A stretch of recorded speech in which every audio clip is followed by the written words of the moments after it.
নমস্কাৰ এটি গুৰুত্বপূৰ্ণ বাতৰি লৈ নিউজ নৰ ষ্টুডিঅ'ত মই মুকিবুল হুছেইন।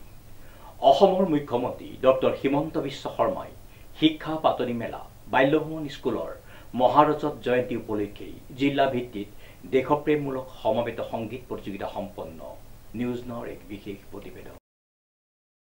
অসমৰ মুখ্যমন্ত্ৰী ডক্টৰ হিমন্ত বিশ্ব শৰ্মাই শিক্ষা পাতনি মেলা বাল্যভৱন স্কুলৰ মহাৰজত জয়ন্তী উপলক্ষে জিলাভিত্তিক দেশপ্ৰেমমূলক সমবেত সংগীত প্ৰতিযোগিতা 1950 চনৰ 10 নৱেম্বৰত চন্দ্ৰকান্ত সন্দিকৈ ভৱনত মাত্ৰ 5টি শিশুৰে আৰম্ভ হোৱা বাল্যভৱন বিদ্যালয়ে শৈক্ষিক বৰ্ষৰ 75টা বছৰ অতিক্ৰম কৰিলে আৰু যোৱা 10 নৱেম্বৰৰ পৰা বৰ্ষজোৰা কাৰ্যসূচীৰে আমি মহাৰজত জয়ন্তীৰ কাৰ্যসূচী আৰম্ভ কৰিছোঁ আৰু সেই কাৰ্যসূচীৰে আজি এটি অংশ হিচাপে আমি যোৰহাট জিলা বিদ্যালয়সমূহৰ মাজত দেশপ্ৰেমমূলক সমবেত সংগীত প্ৰতিযোগিতাৰ আয়োজন কৰিছোঁ আৰু ইতিমধ্যে আমাৰ অসমীয়া ভাষাৰ অসমীয়া বিষয়ৰ উচ্চাৰণ জুটনি আখৰ জুটনি বানান সেই সম্পৰ্কীয় কৰ্মশালা হৈ গ'ল, বিজ্ঞান বিষয়ৰ কৰ্মশালা অনুষ্ঠিত হৈ গ'ল আৰু লগতে আমাৰ প্ৰয়াত অবলা বুঢ়াগোহাঁই বাইদেউ যিগৰাকী অধ্যক্ষাৰ নেতৃত্বত বাল্যভৱন গঢ় লৈ উঠিছিল সেইগৰাকীৰ স্মৰণত স্মাৰক বক্তৃতা প্ৰতিযোগিতা অনুষ্ঠিত হৈ গ'ল। ঠিক তেনেধৰণে আমি বিভিন্ন কাৰ্যসূচী হাতত লৈ আছোঁ আৰু আজি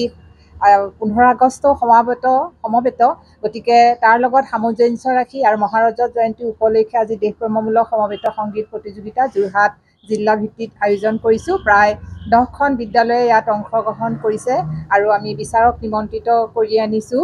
শিৱসাগৰৰ পৰা আহিছে প্ৰণতি বৰুৱা বাইদেউ, দেৰগাঁৱৰ পৰা আহিছে ববিতা ভট্টাচাৰ্য বাইদেউ আৰু মাজুলীৰ পৰা আহিছে ধ্ৰুৱজ্যোতি বৰা ছাৰ আৰু তেখেতসকলে বিচাৰক হিচাপে আমি আসন গ্ৰহণ কৰি আমাৰ দেশপ্ৰেমমূলক সমবেত সংগীত প্ৰতিযোগিতাখনৰ নেতৃত্ব বহন কৰিছে বা পৰিচালিত কৰিছে আৰু আমি আশা ৰাখিছোঁ বাল্যভৱনৰ মহাৰজত জয়ন্তী বৰ্ষ সুকলমে অনুষ্ঠিত হ'ব আৰু আমি সমূহ শুভাকাংক্ষী বাল্যভৱনৰ শুভাকাংক্ষীক আশা কৰিছোঁ আমাক দিহা পৰামৰ্শ দি এই মহাৰজত জয়ন্তী যি বৰ্ষজোৰা কাৰ্যসূচী গ্ৰহণ কৰিছোঁ তাত আপোনালোকৰ দিহা পৰামৰ্শ কামনা কৰিছোঁ আৰু আজিৰ সংবাদ মাধ্যমৰ জৰিয়তেও আমাৰ সকলোকে নিমন্ত্ৰণ জনাইছোঁ আমাৰ মহাৰজত জয়ন্তী কাৰ্যসূচীত অংশগ্ৰহণ কৰিবৰ বাবে। অহা 8, 9, 10 এই 3 দিনীয়া কাৰ্যসূচীৰে আমি মহাৰজত জয়ন্তী কাৰ্যসূচী গ্ৰহণ কৰিছোঁ আৰু এই 3 দিনীয়া কাৰ্যসূচীত আমি বিভিন্ন ধৰণৰ অনুষ্ঠান ৰাখিছোঁ আৰু আমি আশা ৰাখিছোঁ যিহেতু বাল্যভৱনতে মাননীয়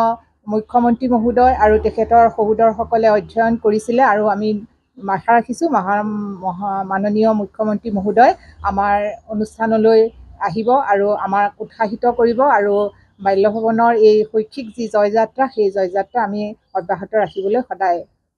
উল্লেখযোগ্য যে 75টা বৰ্ষ গৰকিলে যোৰহাট বাল্যভৱন স্কুলে এই উপলক্ষে মহাৰজত জয়ন্তী বৰ্ষ পালন কৰিছে। বিদ্যালয়খনে বছৰজোৰা কাৰ্যসূচীৰে অনুষ্ঠিত কৰা হৈছে এই মহাৰজত বৰ্ষ। ইয়াৰ লগতে সংগতি ৰাখি জিলাভিত্তিক দেশপ্ৰেমমূলক সমবেত সংগীত প্ৰতিযোগিতা অনুষ্ঠিত কৰা হয়। উক্ত অনুষ্ঠানটিত যোৰহাটৰ কেইবাখনো বিদ্যালয়ৰ ছাত্ৰ ছাত্ৰীয়ে অংশগ্ৰহণ কৰে। উল্লেখযোগ্য যে অসমৰ মুখ্যমন্ত্ৰী ডক্টৰ হিমন্ত বিশ্ব শৰ্মাই এই বিদ্যালয়ৰ পৰাই পাতনি মেলিছিল। অনুপম বৰাৰ ৰিপৰ্ট, নিউজ নাও।